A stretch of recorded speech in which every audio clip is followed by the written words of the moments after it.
Hey, welcome back to my channel. In this video, I wanted to look at Batgirl Adventures number 1. I don't think there was ever a number 2 or a number 3 for that matter, but I think this was just a one-shot, and it was a Christmas holiday issue. So this is going to be another holiday comic video. So if you missed the prior two, definitely go and check those out in my library. So far, we looked at some pretty cool Christmas issues. But yeah, this one is Batgirl Adventures. It's written by Paul Dini and drawn by Rick Burchett. I've been wanting to make a video on Rick Burchett's art in general, and I feel like this is a good introduction to his art and perhaps a more elaborate video in the future. His work is really fantastic. He works primarily in the Bruce Timm style, so a lot of the spin-off comics from Batman the Animated Series, Rick Burchett is one of the main artists that tackles the vast majority of those issues. It seems like in that world of Batman the Animated Series comics, he was mainly an inker early on, inking over Mike Parabik and Ty Templeton. And then as years went on, he started doing penciling and inking himself. And out of the whole Bruce Timm Batman the Animated Series style of comics, I feel like Rick Burchett does it the best. Of course, not counting Bruce Timm himself. There's something about Rick Burchett's style that he's able to make it his own. I'm always able to spot a Rick Burchett in contrast to Bruce Timm, for example.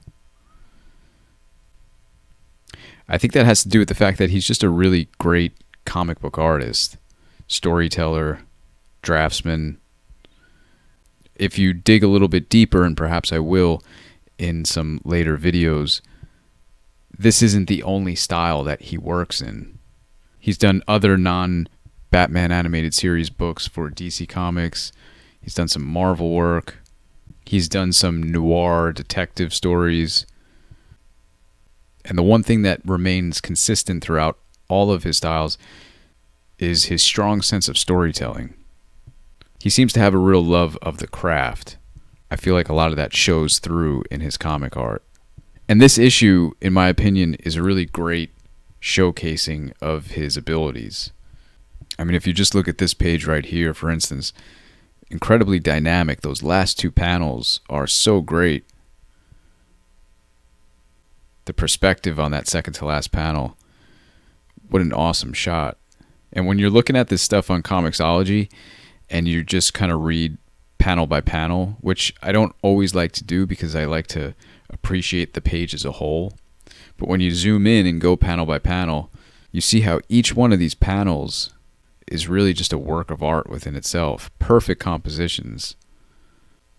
And he has that Alex Toth, Bruce Timm economy of line approach where he's able to communicate emotion, lighting, background, foreground, all with very few lines.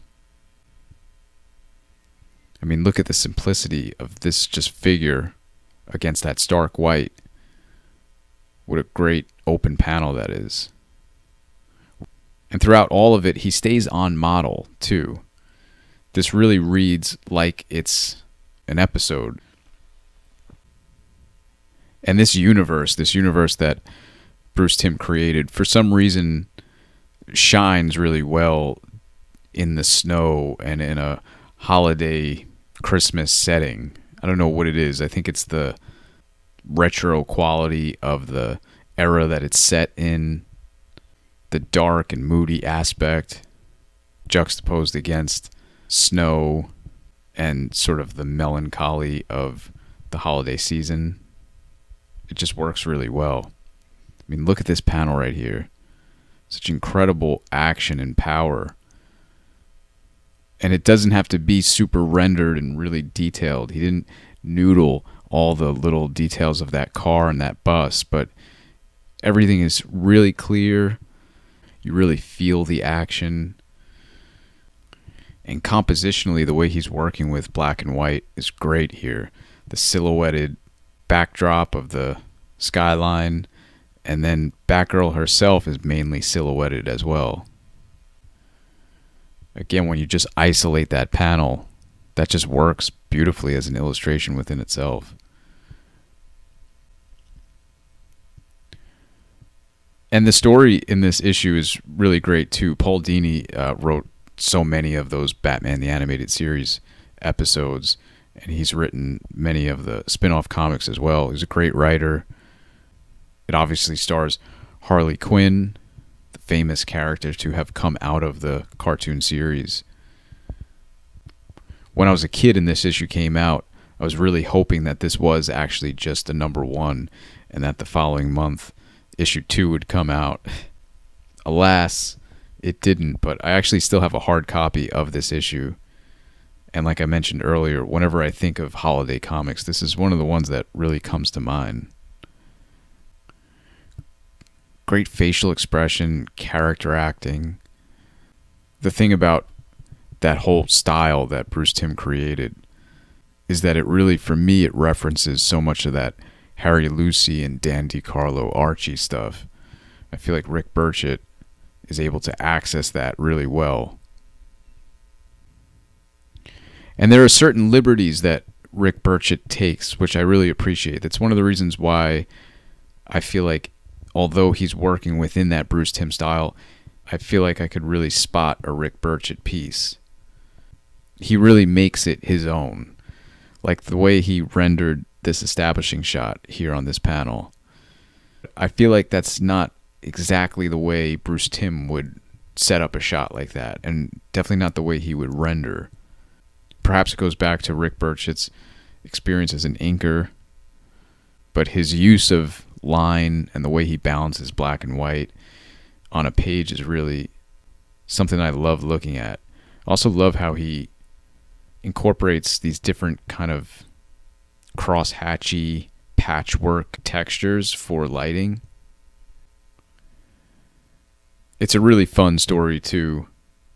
When you're reading it and when you're looking at the art even, you could almost hear the voice actors from the animated show.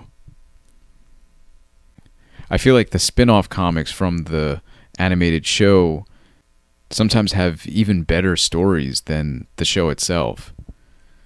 There's a little bit more freedom, I think, the creators had on the comic page than they did on the screen. It's one of the reasons why I love these comic issues. I won't spoil the story, and the point of this video is more to look at the art anyway. But if you're interested and you can't get your hands on a physical copy of this issue, I think it's a little harder to find at this point. You could probably find it online. I know it's definitely on Comixology. But if you could find a hard copy somewhere, like I said, I still have mine. This stuff works so well on that newsprint. The artwork shines, and if you're interested in seeing more Rick Burchett stuff, please do look into his work. I mean, he's got such an incredible catalog. The animated series comics, just that alone is worth checking out.